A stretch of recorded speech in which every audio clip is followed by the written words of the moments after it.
So the topic for this week is luggage transport.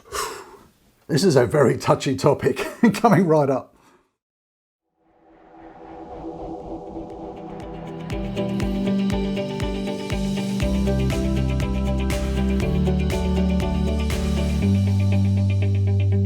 So why is luggage transport a very touchy topic? I think in some Camino circles it's really frowned upon to have your luggage transported each day from place to place. I mean, let's put this in perspective. Some people do walk the Camino basically as a coach tour. I suppose a lot of people would say the traditional way of doing it is to walk with your backpack and have everything with you. But who's to say what's the real way of doing it? Personally, I like to walk with my backpack with a minimal amount of stuff and carry it myself. But I have used luggage transport, particularly on my very first Camino in 2015, because I actually started the Camino with Achilles tendonitis and a bad back, and it was just impossible for me to carry everything. So for the first couple of weeks, I actually used luggage transport, so I know how it works. Now, why might you be considering luggage transport? I think it's, let me just say, I think it's far more satisfying to carry everything with you. And then, you've got that interesting challenge of working out what to pack and how to keep your pack as light as possible. One of the greatest benefits of carrying everything with you is you can have much more flexibility. So if you're using luggage transport and you've just sent your luggage ahead to where you're going to stay tonight, you've got to stay there because otherwise you're not going to pick up with your luggage. And I think that's probably one of the key reasons why people like to have all their stuff in the backpack, other than feeling like a true pilgrim, whatever that is. But if you're carrying everything, you've got much more flexibility. You might meet people along the way, and oh, that's great, where are you staying? We'll stay with you tonight. And that sort of flexibility is really nice. I like that. Having said that, I generally book my accommodation a day ahead anyway, only because I'm a very slow walker.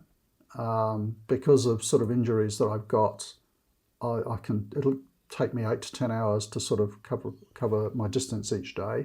I'm going to arrive late, and I just don't want to have to sort of find that I haven't got a bed. So that's probably one of the reasons I like to book ahead. The other one is, as I've mentioned on another video, I tend to use private accommodation because I'm a bit of a snorer. And I suppose at the back of my mind, I'm thinking, hope they don't book out, because in peak seasons they do. So I tend to book a day ahead. But anyway, luggage transport is the topic. Having said, the most flexible way to do things is to carry all your gear in a backpack. There, of course, will be many, many reasons why you don't want to do that, and you want to have your luggage transported all day. You may have health issues. You may have, fitness issues. All sorts of reasons. So we're not here to judge anyone. I'm just here to tell you how it works in case you need to use it. So it's very simple. As I mentioned, I used it for a couple of weeks on the Camino Frances, and what basically happens is in your accommodation, you don't have to sort of book this all the way ahead, by the way.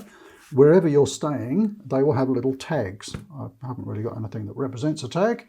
In fact, they're little bags, generally, like a little paper bag with a tag on it. And basically what you do is you write on there your name and where you're going to be staying the next day, and you pop in the requisite amount of money. It's sometimes about €4. And then whoever's looking after the accommodation where you're staying, just ask them how it all works, and they'll probably say, make sure you have your bag in reception before 8 o'clock or something like that in the morning. And you put whether it's a suitcase or a bag or whatever, with your tag on it, with its whatever the money is. I think it was €4 when I was doing it. And then you leave your bag and off you go. And as if by magic, when you arrive at your destination that evening, as you go in, usually there in reception is your bag. And it's a wonderful system. And actually, as you're walking, particularly on the Camino Frances, you'll see these little vans rushing backwards and forwards. So lots of people are having their luggage transported, I can tell you. The luggage transport is probably most prevalent on the Camino Frances because it's the most populous. It's kind of makes sense for businesses to do it. It is a lot less available on other Caminos, and I'm not even sure if it is available on other Caminos. If you know, perhaps you could comment down below. I know, for example, on the Via de la Plata, it's generally not. The only way you can do it is by hiring taxis, I think. But, you know, for those who need it, for whatever reason, it's a fantastic facility. It works like clockwork. It's very easy. You know, don't panic about it. I think they have apps now. So there's 2 or 3 main luggage carriers, as well as the post office. I know some people will mention the post office, Correo. So the post office will do it as well. In fact, when you see these little tags at the reception areas, there's about 6 to pick from. I can't even remember the names of them, but yeah, Correo is one of them. So you just pick whichever one you want and put your tag on, and that's it. Very, very simple process, and it works. So for whatever reason you need to use it, it's there. Don't worry about it. Some have apps. You don't really need it. You just ask the person who's running the accommodation. Actually, this is worthwhile, because if it's a place that doesn't have luggage picked up every day, it's not going to be on the regular route of the driver. So, for example, you're going to some places and there's suitcases everywhere. You know that they're coming there to pick up luggage. Lesser, smaller places, the proprietor might have to ring up and book it for you, or if your Spanish is okay, just ring up and say, hey, can you pick up a bag from here going to there? I had to do that a couple of times, but there's apps as well for doing it. Just ask the people where you're staying; they'll help you out. So that's how it works. Very simple. If you need to use it, it's a great facility. Thanks for watching. Any other sort of tips on luggage transport? Do comment down below. If there is luggage transport available on other Caminos, that would be interesting. I'm sure people would like to know. Just comment down in the comments. That'd be excellent. Otherwise, thank you for watching, and see you next week. I think this one's going to be published just before Christmas, so have a great holiday period. Happy New Year and all that stuff, and let's hope we can be out there walking in 2021. See you soon.